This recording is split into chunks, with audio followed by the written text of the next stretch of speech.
the Cold War and post-Cold War international order would have been somewhat thick with militarism.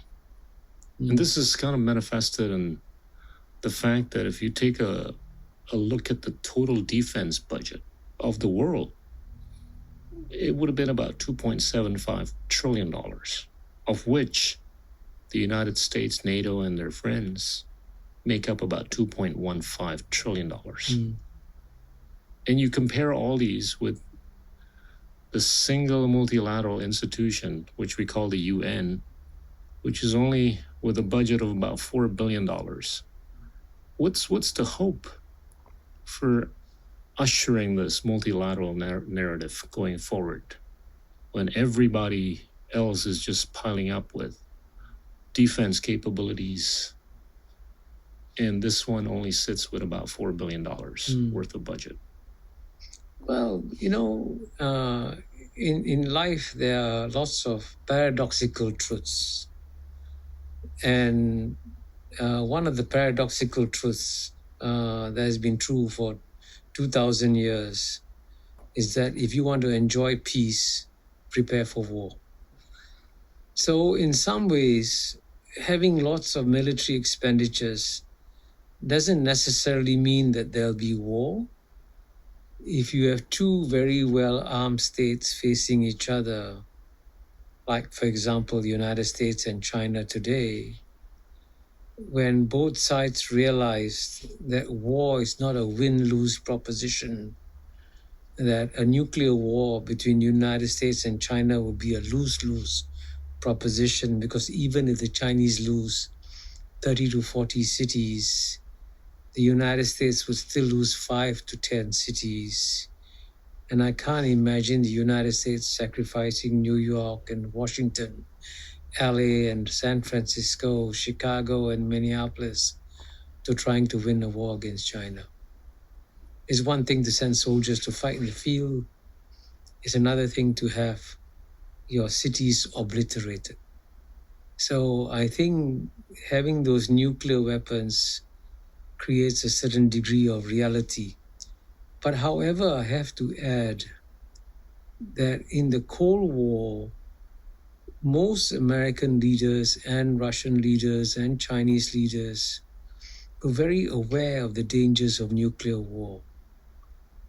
Today, unfortunately, after 30 years of a unipolar world, American leaders and strategic thinkers have forgotten about the dangers of a nuclear war.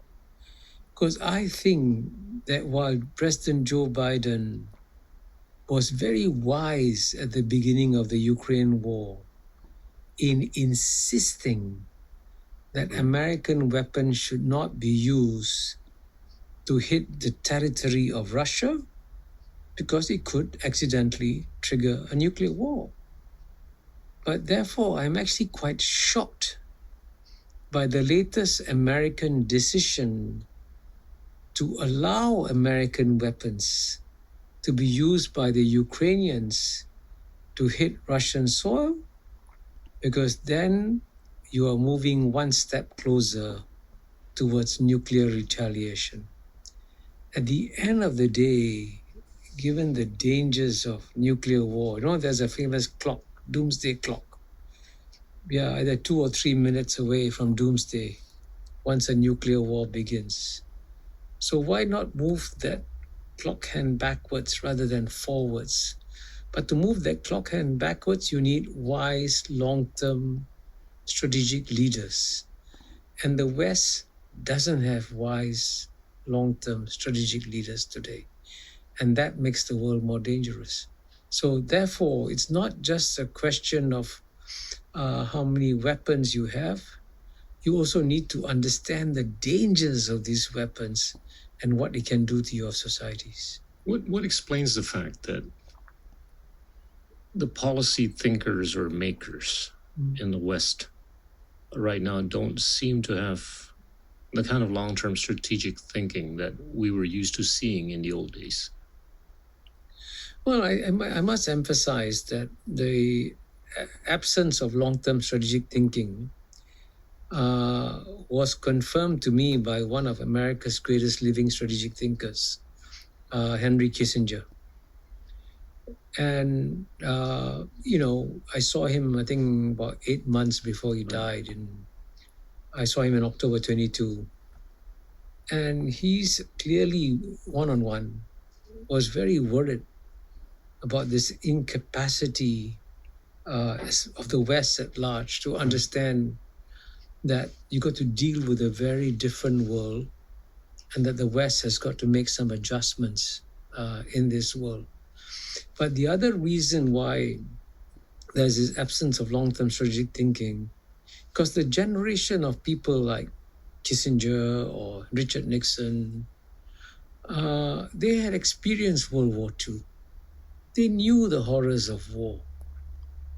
But once you stop experiencing the horrors of war, and once you assume that you'll be superior forever, then you begin to do dangerous, reckless things. And the sad part, again, I say this as a friend of the United States, it's a bit tragic that when you go to United States, you see a crumbling infrastructure. You see bridges collapsing in Pittsburgh. You see bridges collapsing in Baltimore. And you wonder, why are you spending so much money on aircraft carriers, fighting unnecessary wars like Iraq, when you have much more pressing needs at home?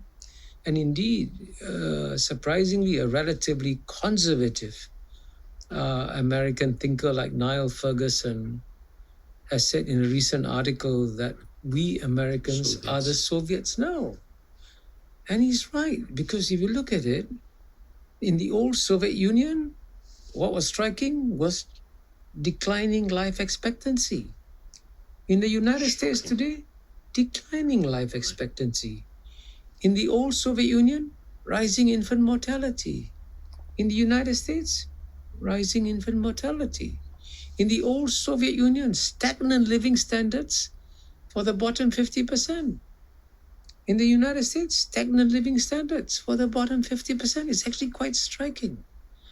So in a country that has so many domestic challenges, why not spend the time and effort to rebuild your own society? Because at the end of the day, as George Kennan said, in talking about the Cold War, and I mentioned this in my book, As China Won, Remember. that the outcome of the war will be determined not by military weapons, but by the spiritual vitality of your own society. And American society is clearly a very deeply troubled society. Only a deeply troubled society would re-elect a man like Donald Trump as president. And then by contrast, if you look at China, if you go to China, you'll be stunned by the infrastructure that you see there.